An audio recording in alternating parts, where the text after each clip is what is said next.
여러분 안녕하십니까. 3월 19일 새벽이 됐습니다. 저는 책입니다.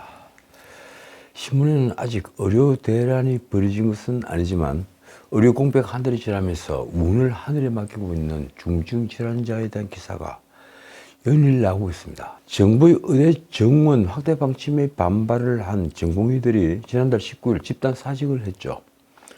그래서 병원을 비운 지 지금 한 달이 지났습니다. 이러자 수술 인력을 확보하지 못한 대형 병원들은 중증 환자들이 응급 입원은 물론 수술 일정을 기약 없이 미루고 있습니다. 빅5 병원만 하더라도 거의 한 50% 정도 수술 일정이 미뤄지고 있다고 합니다. 상황이 이러니 환자는 물론 환자 가족들도 이제 분노와 불안을 넘어 절망과 체념 상태가 됐습니다. 누가 이 사태에 책임을 질 수 있을까요?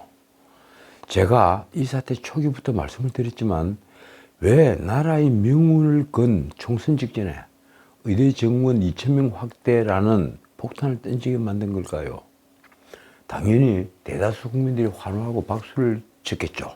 하지만 의료계 반발은 불보듯 뻔했고 사태가 장기화하면서 의사 집단을 향했던 원망은 타협점이나 출구를 마련하지 못하고 있는 정부로 옮겨가고 있습니다. 의대 정원 확대가 윤 대통령의 국정 지지율을 끌어올리는 역할을 일정 부분 했지만 결국 가장 민감한 의료 공백, 의료 대란은 집권 여당에게 뜻하지 않은 대형 폭탄이 되고 있습니다. 그런데도 이 상황을 정확하게 전달하고 있는 신문기사도 아주 드뭅니다. 환자와 그 가족들의 목소리는 묻히고 있습니다. 그래도 일부는 보도됩니다. 한 예를 들면 어제자 이 경향신문 기사인데 전립선암 3기로 지난달 28일 수술받을 예정이었지만 취소 통보를 받았다는 환자 최모 씨는 정부의 무책임을 질타했습니다. 최 씨는 2,000명이라는 숫자만 고집할 게 아니라 의사들이 원하는 게 뭔지 대화를 해야 사태가 해결될 것 아닌가라며 이렇게 질타했습니다. 암 환자들은 하루하루 피가 마른다. 인질극을 벌이는 건 의사나 정부나 마찬가지다. 그렇습니다. 이런 환자는 아마 수백 수천 명이 될 것입니다. 자, 그런데 윤석열 대통령이 18일 의료진들과 만났습니다. 윤 대통령은 이날 서울 아산병원 어린이병원을 방문해 의료진 간담회를 열고 의대 정원 2,000명 확대에 관해 정부를 믿고 대화에 나와달라며 이렇게 말했습니다. 의대 정원 수를 조정하지 않으면 대화에 응할 수 없다고 고소하지 마시고 앞으로 미래를 내다보고 후배들을 설득해달라. 윤 대통령은 의대 정원이 정치적 리스크 때문에 역대 정부들이 엄두를 내지 못해 너무 늦어버렸다고도 했습니다. 그러면서 필수 의료 분야 의료진들이 정당한 보상을 받고 보람을 느끼며 일하고 또 병원이 재정난을 겪지 않을 수 있도록 정부가 확실히 챙기겠다고 말했습니다. 윤 대통령은 국민의 건강과 생명을 지키는 필수 의료와 중증 진료 분야는 국가안보와 마찬가지로 중요하다며 국가안보를 위해서는 재정을 아까워해서는 안 되듯이 국민 생명을 위해서도 예산을 아끼지 않겠다고도 했습니다. 윤 대통령은 참석한 의료진들과 일일이 악수를 하고 한 명 한 명으로부터 애로상을 청취했다고 합니다. 그러나 그 자리는 윤 대통령이 의대 정원 2,000명 확대에 대한 그 어떤 타협도 하지 않겠다는 윤 대통령의 의지를 확인하는 자리였습니다. 저는 윤 대통령이 처음 2,000명을 결정할 때 어떤 근거를 가졌는지 궁금합니다. 만약 NHS 시스템, 내셔널 헬스 서비스 시스템, 국가가 의료를 다 책임지는 영국 같은 나라죠. 이 NHS 시스템의 영국이나 또 그보다는 약간 못하지만 독일, 이탈리아 같은 나라의 의료 체계를 참고를 했다면 그 명백한 잘못이 될 것입니다. 대통령실의 표현처럼 필수 분야 의료인력 확충, 의료 수가 현실화 등을 통해 필수 분야 의료진들이 마음 놓고 보람을 느끼며 일할 수 있는 여건이 조성되는 것은 현재 상황에서도 점진적 개선이 가능한 것입니다. 설마 사회주의적 의료 시스템을 목표로 하지는 않을 테니 말입니다. 제가 하나만 묻겠습니다. 의사 2,000명을 매년 증원을 하면 의료비는 과연 얼마나 증가할까요? 제가 이 방송에서 한번 짚었지만은 한 해 100명씩 뽑던 법조인을 1000명씩 뽑다가 아예 3진짜리 로스쿨을 도입해서 매년 2000명 가까운 변호사를 쏟아낸 것이 과연 법치주의를 정착시킨 건전한 사회의 이바지였을까요? 사회가 부담하는 법률 비용은 또 얼마나 늘었을까요? 의사들이 2000명 늘면 의료 비용은 7, 8조 원 는다는 분석 기사도 있습니다. 무엇보다도 피부과, 성형외과, 안과는 넘쳐나고 소아과, 산부인과는 의사를 찾을 수 없을 정도입니다. 특히 시골에서 그렇습니다. 이 와중에 정부가 의사협회 비대위 간부 2명에게 면허정지 처분을 했습니다. 한쪽은 대통령이 의사를 만나고 한쪽은 의사 간부에게 면허정지를 시켰습니다. 18일 김태구 의협 비대위원장과 그리고 박명하 비대위 조직 강화위원장은 정부로부터 면허정지 행정처분 통지서를 받았다고 밝혔습니다. 정부와 의료계의 강대강 대치 상황에서 처음으로 나온 면허정지입니다. 이에 따라 다음 달 15일부터 3개월간 의사 면허가 정지될 예정입니다. 면허정지는 그동안 잡혀있는 진료일정을 고려해서 통지 이후에 시간적 이유를 갖고 집행되기 때문이라고 합니다. 복지부에 따르면 이들은 의사들의 집단행동 교사금지 명령을 위반한 혐의로 행정처분 대상이 되었습니다. 이들이 집회 등에서 함께 투쟁해야 한다는 등 전공의들의 사직을 지지한 것이 곧 집단행동을 교사했다 이렇게 본 것입니다. 당연히 두 사람은 그건 교사가 아니다 이러면서 행정소송을 검토한다고 합니다. 한편 복지부는 지난달 27일에는 김태구 그리고 박명하 그 외에도 조수호 비대위의 홍보위원장이죠. 그리고 임연택 소아청소년과 의사회장 그리고 노한규 전 의협회장 등을 의료법의 업무개시 명령 위반 그리고 형법에 따른 업무방해 등으로 경찰에 고발 조치를 했습니다. 복지부 제2차관 박민수는 중앙재난안전대책본부 브리핑에서 이렇게 말했습니다. 그간 의료 계획 시도는 번번이 실패했는데 이번에는 반드시 성공하겠다. 마지막 기회라는 막중한 책임감으로 후퇴하지 않겠다. 무슨 전쟁을 치는 겁니까? 후퇴하지 않겠다고요? 근데 이것이 의료 개혁 차원입니까? 그가 국가에 충실일지 아니면 윤 대통령에게 충실일지 앞으로 지켜볼 일입니다.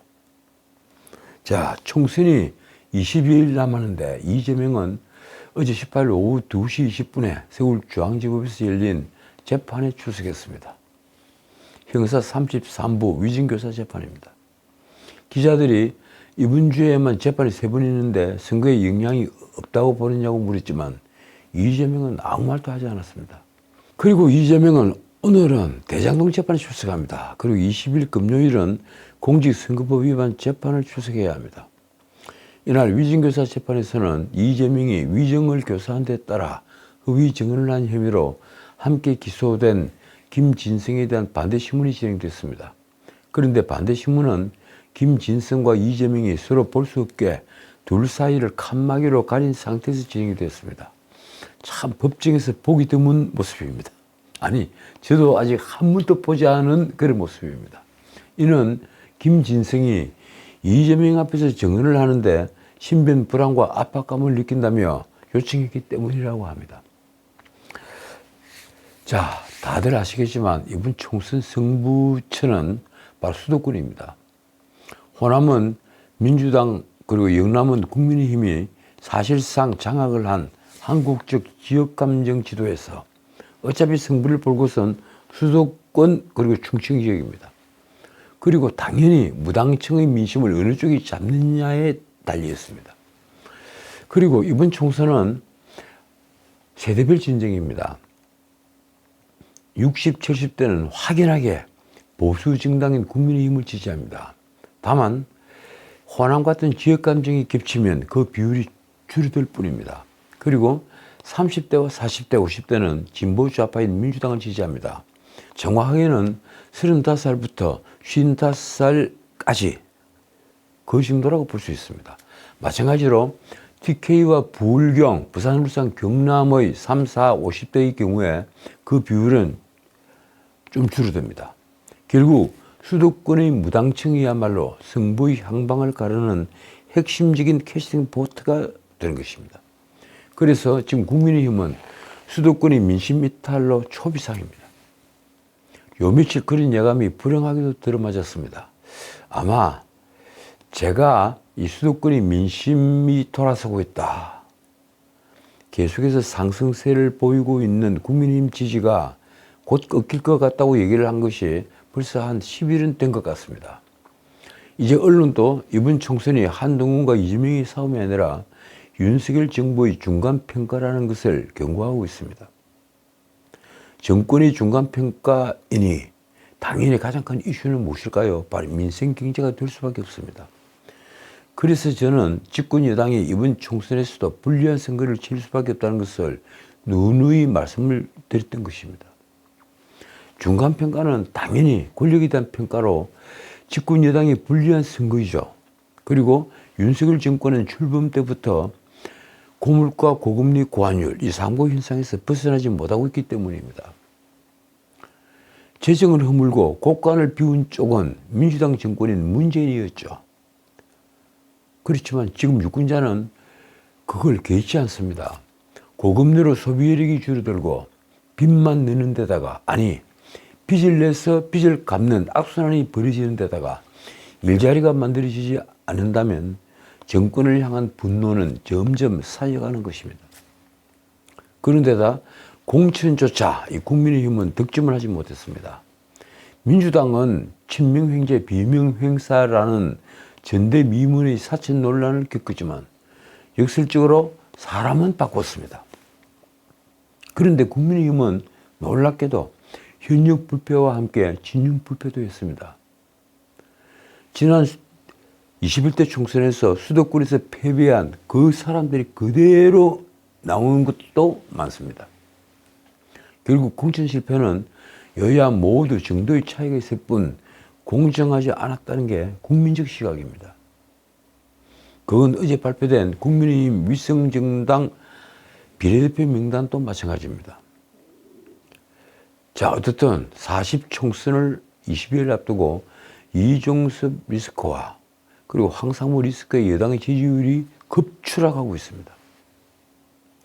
이종섭 호주대사의 출국을 둘러싼 의혹과 그리고 황상무 대통령실 시민사회수석의 회칼 테러 발언 등 악재가 겹치며 수도권에서 국민의힘의 지지율은 폭락했습니다. 12일부터 14일까지 3일간 조사한 갤럽 여론조사에서 정부 지원론은 42%에서 31%로 11%포인트가 급하락을 했습니다. 그런데 정부 긴재론은 48%에서 58%로 10%포인트가 급상승했습니다. 이제 거리가 멀어졌습니다. 정당 지지도를 보면 국민의힘은 서울에서 15%포인트가 하락을 했고 민주당은 8%포인트가 상승을 했습니다. 리얼미터가 3월 14일과 15일 이틀간 조사를 해서 18일 발표한 전국 여론조사 결과도 추세는 같습니다. 국민의힘 지지율은 지난주 41.9%에서 4.0%포인트가 내린 37.9%였습니다. 특히 수도권에서 지지율이 크게 하락을 했습니다. 한강 벨트 등에서 한 주 새 지지율은 38.6%에서 31.0%로 7.6%포인트나 빠졌습니다. 이쯤 되면 폭락을 한 겁니다. 반도체 벨트 등 격전지가 있는 인천 경기에서도 지지율이 전주 42.1% 대비 5.4%포인트가 빠진 36.7%를 기록했습니다. 민주당도 비명행사 여진이 이어지며 전주 43.1%에서 2.3%포인트가 하락을 한 40.8%였습니다. 그래도 40%는 지켰습니다. 반면 조국혁신당은 이런 하락폭을 받아 비례대표 정당 지지도에서 26.8%의 지지율을 얻으며 민주당의 위성정당 더불어민주연합 18.0%를 큰 차이로 따돌렸습니다. 국민의힘 위성정당 국민의미래는 31.1%죠. 그래서 1위를 했지만 야권이 조국혁신당과 민주연합을 합치면 무려 44.8%로 국민의힘 비상정당 국민의미래와는 13.7%포인트나 차이가 났습니다. 결국 다급해진 한동훈은 이종섭의 즉시 귀국을 내세웠습니다. 공수처에서 소환을 하고 이종섭은 즉시 귀국해야 한다. 그 말을 했죠.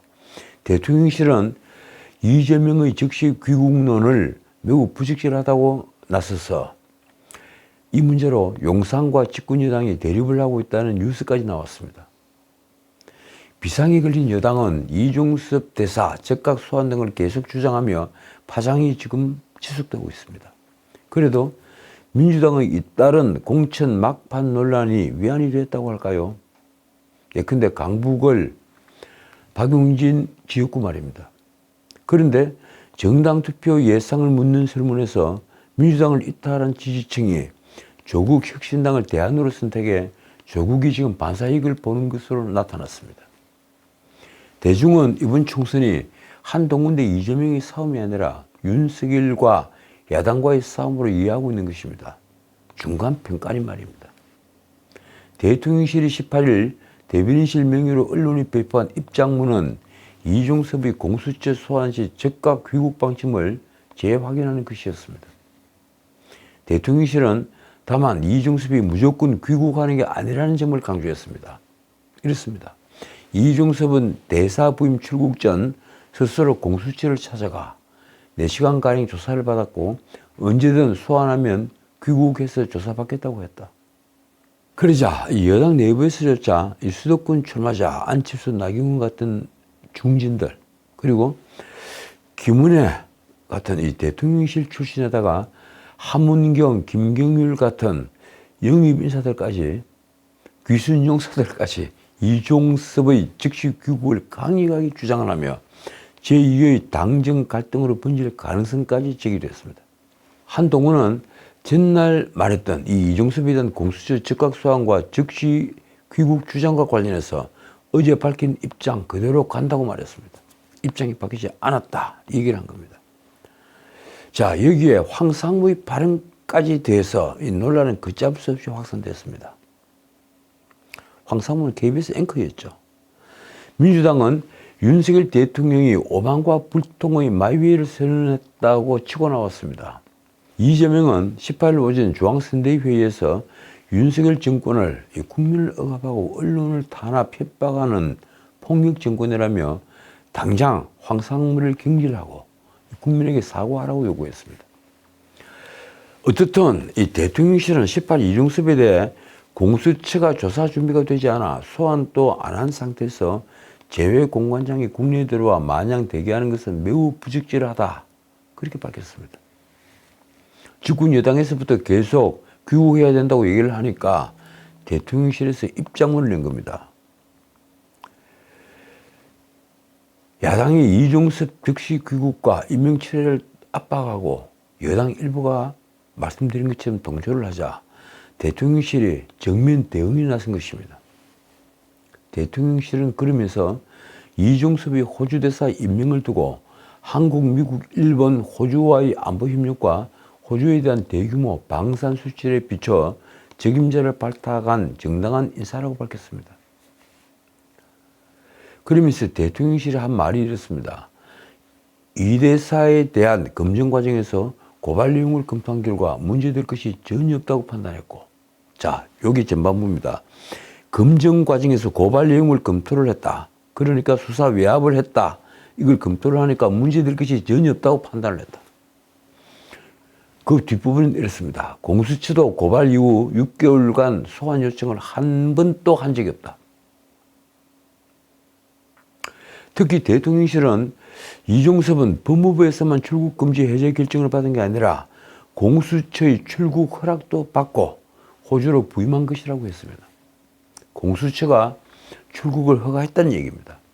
대변인실의 이런 입장문이 언론에 배포된 시각은 어제 아침 8시 52분. 그런데 1시간 반가량 뒤에 공수처에서 반박이 나왔습니다. 공수처는 해당 사건 관계인 조사에서 이 대사의 출국을 허락한 적이 없다. 공수처는 지금 수장이 없죠. 그러면 이런 반박 입장문을 누가 결정해서 낸 걸까요? 어떻든 공수처는 이 대사의 출국을 허락한 적이 없다고 했습니다. 그러자 대통령실은 대단히 부적절을 하다며 대노했습니다. 이 대사가 출국 전 공수처에 자진 출석해서 4시간 동안 조사를 받았는데 이종섭이 날짜를 정해 알려주면 언제든 오겠다고 하자 공수처는 기일을 정해 통보하겠다고 했다. 이게 출국을 허락한 게 아니면 무엇인가? 그렇습니다. 제가 보기에도 그건 출국을 허락한 것입니다. 자, 국민의힘 위성정당인 국민의힘 미래가 어제 비례대표 후보 35명의 순번을 발표하면서 번호를 받은 후보가 사퇴를 하는 등 논란이 일었습니다. 1번은 여성장애인 최보인 변호사, 2번은 탈북민 출신 박충건 현대제철 책임연구원, 공천관리위원장 유일주는 비례대표 선정 기준을 이렇게 밝혔습니다. 자유민주주의 체제와 시장경제라는 대한민국 헌법가치에 부합하는 사람 중에 국민 눈높이, 전문성, 역량 등 3가지 관점에서 선정했다. 글쎄요, 국민 눈높이가 뭘 의미하는지는 모르겠습니다. 그런데 전문성은 누가 어떻게 평가를 하는 것입니까? 각 분야 전문성이 다 다를 텐데 말입니다. 자, 그러나 이날 비례대표 24번 주기반 국민의힘 광주시당 위원장은 광주에 대한 배려가 아예 없다며 후보직을 사퇴했습니다. 김화진 전남도당 위원장은 바로 2단계 위인 22번이었습니다. 국민의힘 안에 친윤 실세로 불리기도 하고 또 공관위와 인재영입에서 활약을 했던 이철규는 아쉬움이 크다. 그렇게 말을 하면서 이 실망스러운 공천이라고 아주 노골적으로 평가를 했습니다. 이철규는 페이스북에 이렇게 썼습니다. 비례대표를 연속으로 2번 배려하지 않는다는 당의 오랜 관련을 깨어주고 그동안 당을 위해 헌신해온 사무처 당직자는 당선권에 한 명도 포함되지 못했다. 바로 이게 핵심입니다. 김종인을 빼어놓고 비례대표를 2번 이상 한 분이 있습니까? 또 그리고 제가 조광윤 때 당직자들에게 한 말이지만 정당의 사무처에서 오랫동안 일을 해온 소위 전문가들, 그 사람들을 비례대표로 발탁하지 않으면 누가 발탁을 할까요? 비례대표로 2번이나 당선이 예정된 분은 15번이 김예지 의원, 그리고 비대위원은 바로 그 김예지 의원과 함께 11번이 한지아 을지여과대학 부교수입니다. 이 2분은 당선권입니다. 자, 오늘은 여기까지입니다. 이 비례대표 명단에 이 나라 좌파들과 싸운 전사는 보이지 않습니다. 눈을 씻고 봐도 없습니다. 저는 그것보다 더 큰 문제는 이분들 중에 보수의 정체성을 가진 사람이 몇 분이나 될까 하는 점입니다. 글쎄요. 국민의힘이 점점 멀어진다는 이들이 늘고 있습니다. 지금까지 전식이었습니다.